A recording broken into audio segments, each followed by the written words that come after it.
Chapter 38 ஸ்டார்டிங்ல trench காம்படிஷனை காமிக்கிறாங்க.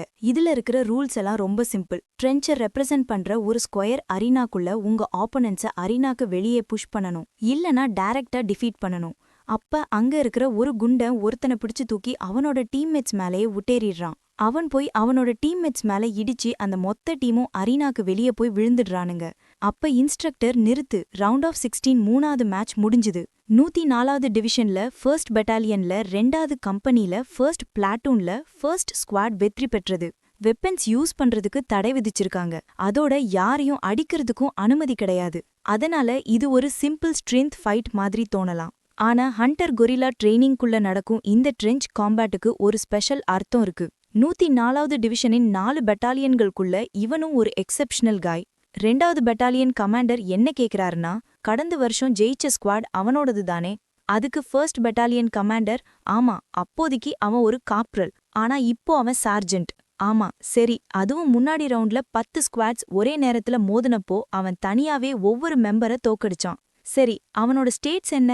அதுக்கு 3rd பெட்டாலியன் கமாண்டர், அவன் சமீபத்துல சார்ஜென்ட் சோய் சிங் வு ப்ரமோஷன் எக்ஸாம்ல பாஸ் பண்ணிட்டாருன்னு கேள்விப்பட்டேன். அப்புறம் ஃபர்ஸ்ட் பெட்டாலியன் கமாண்டர் தான் அவனோட ப்ரமோஷனை தள்ளி வச்சிருக்காருன்னு நினைக்கிறேன். வாட்? 3rd பெட்டாலியன் கமாண்டர் சொல்றது உண்மையா? நீ இந்த ட்ரெய்னிங் பத்தி அட்வான்ஸா தெரிஞ்சதுனால சோய் சிங் வு ப்ரமோஷன் ஆயிருந்த ட்ரெஞ்ச் காம்பேட்ல பார்ட்டிசிபேட் பண்ண முடியாது, அதனால தான் இப்படி பண்ணியா? அதுக்கு அவன், இல்ல, இது நடக்கும்னு எனக்கு எப்படி அட்வான்ஸா தெரியும்? இந்த மாதிரியான ஒரு வெதர் கண்டிஷன்ஸ்ல நம்ம இந்த ட்ரெஞ்ச் காம்பேக்ட நடத்துவோம்னு யாரு கற்பனை பண்ணி பார்த்திருப்பா? அப்ப ஃபர்ஸ்ட் பெட்டாலியன் கமாண்டர், நானும் இத பத்தி கொஞ்சம் கேள்விப்பட்டிருக்கேன். இது பெட்டாலியன்ஸ்குள்ள நடக்கிற காம்படிஷனா மட்டும் கன்சிடர் பண்றதில்ல. இதுல எந்த பெட்டாலியன் பெஸ்டா பவர்ஃபுல்லா இருக்குன்னு கன்சிடர் பண்ணுவாங்க. அதுக்கு குண்ட கமாண்டர், அப்படின்னா எங்க பெட்டாலியன் ஜெயிக்கணுங்கிறதுக்கால நான் இப்படி பண்ணணும்னு நீ என்னை என் மேல குத்தம் சொல்றியா? நீங்க 3rd பெட்டாலியன் கமாண்டர் மேல இப்படி ரியாக்ட் பண்றத பார்த்த இது உண்மைதான் போலயே. அடுத்ததா நெக்ஸ்ட் 4th பெட்டாலியன்ல 4th பிளாட்டூனை சேர்ந்த 4th ஸ்குவாட் ரெடியா? யோ, என்ன யோசிக்கிறானா? இது இப்போ பெட்டாலியன் கமாண்டர்ஸ்குள்ள ஈகோ ஃபைட்டா மாறிடுச்சு. இந்த ரவுண்டுக்கு 4th பெட்டாலியன்ல இருந்து எவ்ளோ ஸ்குவாட்ஸ் குவாலிஃபை ஆகியிருக்கோ அதை பேஸ் பண்ணி பர்ஃபார்மன்ஸ் கம்மியா இருந்த பெட்டாலியன்ஸ்க்கு ட்ரெய்னிங்கோட இன்டென்சிட்டி இன்னும் அதிகமாகும். அப்ப அந்த குண்ட அங்க நடந்து வந்து, நீங்க 2nd பெட்டாலியன்ல இருக்கிற ஹண்டர் கிம் மின்ஜூன் தானா? நம்ம ஹீரோவும், ஆமா நான் தான். வாவ், இங்க ஒரு செலிபிரிட்டியை மீட் பண்ணுவேன்னு நினைக்கவே இல்ல. நீங்க தான் ஃபாஸ்டஸ்டா சார்ஜென்ட் ஆன பர்சன்னு கேள்விப்பட்டேன். ஓ அப்படியா, சரி தேங்க்ஸ்னு சொல்றான். அதுக்கு அவன், இந்த ரூமர்ஸ் எல்லாம் கேட்டதால எனக்கு ஓ மேல ரொம்ப ஹையா எக்ஸ்பெக்டேஷன் இருந்துச்சு.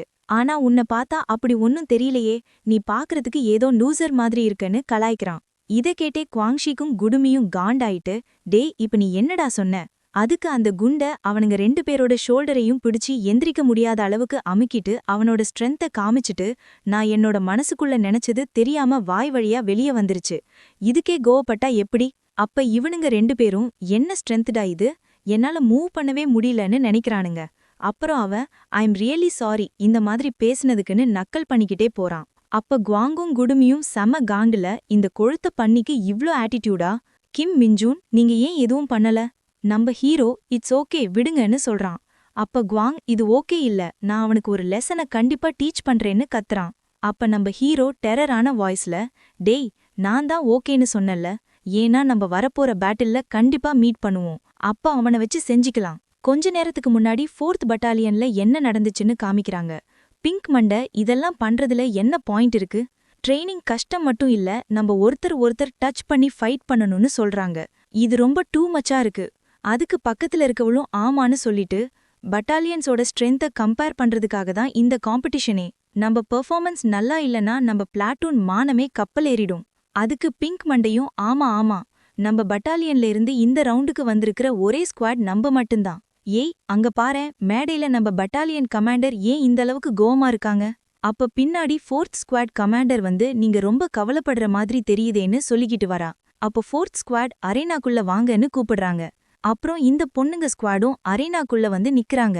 அப்போ 4th ஸ்குவாட் கேப்டன், இந்த முறை கொரில்லா கிங் டைட்டில நம்ம வின் பண்ணி அதை அடையணும்னு சொல்றா. பேட்டிலோட ஸ்டார்டிங்லேயே பிங்க் மண்டை, டேய் கிட்டக்க வராதடான்னு அலறிக்கிட்டு அங்கிருந்து ஓடி போறா. அடுத்ததா 2 பொண்ணுங்க ஒருத்தனை பிடிச்சு தள்ளிக்கிட்டே, இவன் என்ன பாறாங்கல்லு மாதிரி இருக்கான், அசைக்கவே முடியலன்னு நினைக்குதுங்க. அவன் என்ன நினைக்கிறான்னா, இந்த 2 வாண்டுங்களும் என்ன பண்ணிக்கிட்டு இருக்கு, நான் இப்ப என்ன பண்றதுனே தெரியலையேன்னு முழிச்சிட்டு நிக்கிறான். அப்ப ஃபோர்த் ஸ்குவாடோட கேப்டன் அவனோட டீ-ஷர்ட்ட பிடிச்சு தூக்கி பின்னாடி போடுறா. அவன் அதுல எப்படியோ மேனேஜ் பண்ணி உட்கார்ந்திருக்கான். அப்ப அவ அதோட விடாம ஓடி வந்து வயித்திலேயே ஒரு ஸ்மாக் போட்டு அரீனாவை விட்டு வெளியே பறக்க விட்றா. திரும்பி பார்த்தா அங்க பிங்க் மண்டை டே என்ன துரத்துறத நிப்பாட்டுடான்னு சொல்லிக்கிட்டே இன்னமும் ஓடிக்கிட்டே இருக்கா. அப்ப அவன் இப்ப நல்லா மாட்டிக்கிட்டியான்னு புடிக்க வரான். ஆனா பிங்க் மண்டை அந்த கைய புடிச்சு தூக்கி அப்படியே பறக்க விடுறா. நான் தான் அப்பவே சொன்னேன்ல என் கிட்டக்க வராதன்னு கேட்டியா?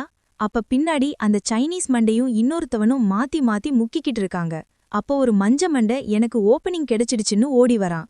ஆனா திடீர்னு என்னது வானமெல்லாம் தெரியுதுன்னு யோசிக்கிறான். அப்புறம்தான் தெரியுது யூன்சியும் இவன் டீ-ஷர்ட்ட புடிச்சு பறக்க விட்டுட்டா. அப்ப அந்த ஸ்குவாட்ல இன்னும் 2 பேர் இருக்கானுங்க. அதுல ஒருத்தன் என்ன சொல்றான்னா, ஒரு பொண்ண கூட உங்களால புஷ் பண்ணி வெளிய அனுப்ப முடியலங்கறத நினைச்சாலே எனக்கு ரொம்ப கேவலமா இருக்கு. நான் ஒன்னும் பெருசாலாம் எக்ஸ்பெக்டேஷன் வைக்கல. இருந்தாலும் நீங்க என்ன ஷாக்கா வச்சிட்டீங்க.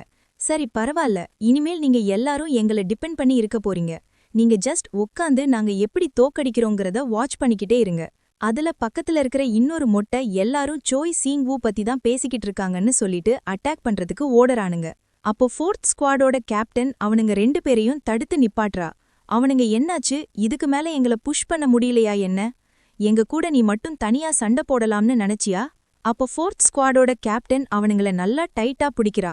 அவனுங்க இவ என்ன திடீர்னு இந்த அளவுக்கு ஸ்ட்ராங்கா இருக்கான்னு ஷாக் ஆகுறானுங்க. அப்ப அவ ஸ்மைல் பண்ணிக்கிட்டே யார்ரா சொன்ன நான் மட்டும் உங்க கூட தனியா சண்டை போடுறேன்னு? பின்னாடி திரும்பி பார்த்தா அந்த மொத்த பொண்ணுங்க ஸ்குவாடும் ஓடி வந்து இவனுங்க 2 பேரையும் இடிச்சு அரீனாவை விட்டு பறக்க விட்டுறாளுங்க. அப்ப அங்க இருக்கிறவரும் இந்த மேட்ச்ல 4th பிளாட்டூன்ல 4th ஸ்குவாட் வின் ஆயிடுச்சுன்னு அனௌன்ஸ் பண்றாரு. நம்ம ஹீரோ என்ன நினைக்கிறான்னா, அவங்களோட டீம் ஒர்க் ரொம்பவுமே சூப்பரா இருந்துச்சு. அதுல ஒவ்வொருத்தரும் பிரிட்டியாவும் ஸ்கில்டாவும் இருக்காங்க. அப்ப குடுமி வாவ், அந்த ஸ்குவாட்ல இருக்கிற பொண்ணுங்க ரொம்ப ஸ்ட்ராங்காவும் அழகாவும் தெரியறாங்க. குவாங்ஷிக் இந்த ஸ்குவாட் செமிஃபைனல்ஸ் வரக்கிறதுக்கு சான்ஸ் இருக்கு. குவார்ட்டர் ஃபைனல்ஸ்ல சோய் சீங் வூ கிட்ட ஃபேஸ் பண்ண போறாங்க. இந்த தடவை அவன் லூஸ் ஆகுறத நாம பார்க்கணும். அப்ப குடுமி இல்ல, அப்படி நடக்கக்கூடாது. சோய் சீங் வூ கண்டிப்பா ஃபைனல் ரவுண்ட் வரணும். இல்லாட்டி நாம அவனை நேரா எதிர்த்து நின்னு அவனுக்கு ஒரு லெசனை கத்துக் கொடுக்கணும். அதுக்கு குவாங்ஷிக்கும் ஆமா அதுதான் கரெக்டா இருக்கும். ஆனா நம்ம ஃபைனல் ரவுண்ட் வருவோம்னு உனக்கு ஷுவரா தெரியுமா? அதுக்கு குடுமி நம்ம கிட்டதான் சார்ஜென்ட் லீ சிங்ஹோவும் ஹண்டர் கிம் மிஞ்சுனும் இருக்காங்களே. நம்ம தோக்கணும்னு நினைச்சாலும் கூட தோக்க முடியாது. அப்ப 4th ஸ்குவாட் அரீனாவை விட்டு வெளியே வரும்போது பிங்க் மண்டை நம்ம ஹீரோ உட்கார்ந்திருக்கிறத நோட்டீஸ் பண்றா. ஹண்டர் கிம் மிஞ்சுன்னு கை காமிக்கிறா. பிங்க் கலர் மண்டை ஹீரோவை பார்த்து ஹேய் என்ன தெரியுதா இங்க பாருன்னு கத்திக்கிட்டு இருக்கா. அப்ப இவனுங்க 2 பேரும் என்ன அந்த பொண்ணு நம்மள பார்த்தா கை காமிக்கிறான்னு யோசிக்கிறானுங்க. ஏய் அவ நமக்கு ஹாய் சொல்ற மாதிரி தெரியுதேன்னு குவாங்ஷிக் சொல்றான். அதுக்கு குடுமி இல்லடா அவ என்னத்தான் பார்த்துட்டு இருக்கிற மாதிரி இருக்கு. அப்புறம் அவளோட அழகுல மயங்கி இப்ப யோசிச்சு பார்த்தா இப்ப அவனுக்கு லெசன் எடுக்கிறது ஒன்னும் முக்கியமான விஷயமா தெரியல. பேசாம சாய் செங்குவ மன்னிச்சிடலான்னு நினைக்கிறான். அதுக்கு குடுமியும் ஆமா சில நேரத்துல பசங்க கொஞ்சம் ஆரகண்டா இருப்பாங்க. கொஞ்சம் கஷ்டமா இருந்தாலும் அந்த லெசன் மேட்டரை இப்ப மறந்துடலாம். அதுக்கு குடுமியும் நானும் அதுக்கு அக்ரி பண்றேன். இனிமேல் நாம 4th பெட்டாலியனுக்கு சேர் பண்ணுவோம். ஆமா நானும் ஒத்துக்கிறேன். நம்ம ஹீரோ இந்த 2 முட்டா பீஸுகளையும் வச்சுக்கிட்டு ஒன்னும் பண்ண முடியாது. அப்புறம் 3rd பெட்டாலியன் கமாண்டர் நான் அவங்க மேல ரொம்ப ஹை எக்ஸ்பெக்டேஷனை வச்சுட்டேனோன்னு நினைக்கிறாரு. ஏன்னா இப்ப தோத்து போனது 3rd பெட்டாலியன் கமாண்டரோட டீம் தான். அப்ப அந்த குண்டு கமாண்டர் என்ன ஒரு பெர்ஃபெக்டான மேட்ச். 4th பெட்டாலியன் கமாண்டர் இப்ப ப்ரௌடா ஃபீல் பண்ணுவாங்களேன்னு 1st கமாண்டரை வெறுப்பேத்துறான். Round of 16th 5th match. 2வது பெட்டாலியன்ல 2வது ஸ்குவாடும் 1வது பெட்டாலியன்ல 4வது ஸ்குவாடும் ஸ்டேஜுக்கு வாங்க. அப்ப கமாண்டர் யூ இவன் அந்த கிம் மிஞ்சூன் தானேன்னு யோசிச்சு பாக்குறான். அப்ப குடுமி சர்ஜென்ட் கிம் மிஞ்சூன் நம்ம இந்த போட்டியில ஃபர்ஸ்ட் பிளேஸ் எடுத்தா ஸ்குவாட் வெக்கேஷன் கிடைக்குமாமே, கேள்விப்பட்டீங்களா? நம்ம ஹீரோ எனக்கு உங்க கூடலாம் சேர்ந்து வெக்கேஷன் போறதுக்கு விருப்பம் இல்லைன்னு சொல்றான். அதுக்கு குடுமி அப்படின்னா அதுக்கு நீங்க ஃபர்ஸ்ட் பிளேஸ் எடுக்காம இருந்தாதான் முடியும்னு சொல்றான். ஹீரோ மனசுக்குள்ளேயே நீ வேணா அப்படி நினைச்சுக்கோ, ஆனா என்னால தனியா பண்ண முடியும்னு நினைக்கிறான். அப்புறம் 2 ஸ்குவாடும் அரேனாக்குள்ள வந்து ஒருத்தர முறைச்சு பார்த்துட்டு நிக்கிறானுங்க. அப்ப ரெஃபரி 2 டீமும் ரெடியான்னு கேட்டுட்டு விசில் அடிச்சு மேட்ச் ஸ்டார்ட் பண்றாரு. மேட்ச் ஸ்டார்ட் ஆன உடனே நம்ம ஹீரோவோட டீமும் அந்த டீமும் மோதிக்கிறானுங்க. அப்ப டாங்ஜின் 2 பேரை தடுத்து நிப்பாட்றான். அப்ப குவாங்ஷிக் ஒருத்தனை போய் புடிச்சு தூக்கிக்கிட்டு இவனுங்க என்ன இவ்ளோ லைட்டா இருக்கானுங்கன்னு அரேனாவை விட்டு வெளியே தூக்கி போட்டுட்டு பார்த்தா அந்த ஸ்குவாடோட கேப்டன் டாங்ஜின் பக்கம் வந்து அவனை முறைச்சு பாக்குறான். பதிலுக்கு டாங்ஜினும் முறைச்சு பாக்குறான். அப்ப நம்ம ஹீரோ 2 பேருக்கும் நடுவுல வந்து உன்னோட ஆப்பனன்ட் இங்க இருக்கிறப்ப அங்கெல்லாம் பார்க்கக்கூடாதுன்னு சொல்றான். அப்புறம் நம்ம ஹீரோ இவனுங்க எல்லாரும் நல்லா யூஸ்ஃபுல்லா தான் இருக்கானுங்க. அப்புறம் நான் அந்த ஸ்கில்ல டெஸ்ட் பண்ணி பார்க்கறதுக்கு ஒரு பலியாடு கிடைச்சிருச்சு. அப்ப அவன் அட்டாக் பண்றதுக்கு ஓடி வரான். நம்ம ஹீரோ டீமானிக் எனர்ஜி கிராப் ஸ்கில்ல ஆக்டிவேட் பண்ணி நான் இந்த ஸ்கில்லுல இன்னும் அந்த அளவுக்கு பெர்ஃபெக்டான கண்ட்ரோல் இல்ல, ஆனா இவனுக்கு இதுவே போதும். அவன் ஓடி வர்றப்ப ஒரு கால டீமானிக் எனர்ஜியை வச்சு இந்த பக்கம் இழுத்ததும் அவன் பேலன்ஸ் மிஸ் ஆகி நம்ம ஹீரோவோட கால்லயே விழப்போறான். அப்ப நம்ம ஹீரோ அவன் மண்டைய புடிச்சு, இப்படி குருட்டாம்போக்குல ஓடி வந்தது என் கால்ல விழுவுறதுக்காடா, அந்தாண்ட போடான்னு தள்ளி விட்றான். அவன் ஆமா இப்ப இங்க என்ன நடந்துச்சுன்னு முழிச்சுக்கிட்டு உட்கார்ந்திருக்கான். அப்ப அவன் செம்ம காண்டுல, டேய் உன்னை நான் சும்மா விடமாட்டேன்டான்னு திரும்பவும் ஏதோ கோழிய பிடிக்கிறதுக்கு வர்ற மாதிரி வரான். நம்ம ஹீரோ டீமானிக் எனர்ஜியை யூஸ் பண்ணி ஒரு கைய புடிச்சு இழுத்ததும் பொத்துன்னு போய் கீழே விழுறான். அப்புறம் அவன் மறுபடியும் எந்திரிச்சு இப்ப இங்க என்னதாண்டா நடக்குதுன்னு முழிக்கிறான். நம்ம ஹீரோ இவனுக்கு இங்க என்ன நடந்துச்சுன்னு ரியலைஸ் பண்றதுக்கெல்லாம் வாய்ப்பே இல்ல. சரி இவனை முட்டாள் மாதிரி வச்சு விளையாண்டது போதும். நம்ம ஹீரோ ஓடி போய் அவனை பின்னாடி புடிச்சு தூக்கி விட்டு அறிகிறான். அவன் வானத்தை பாத்துக்கிட்டே சரி பாய்டான்னு சொல்லிட்டு போறான். இதோட சாப்டர் 39 முடியுது கைஸ். நெக்ஸ்ட் வீடியோல பார்க்கலாம்.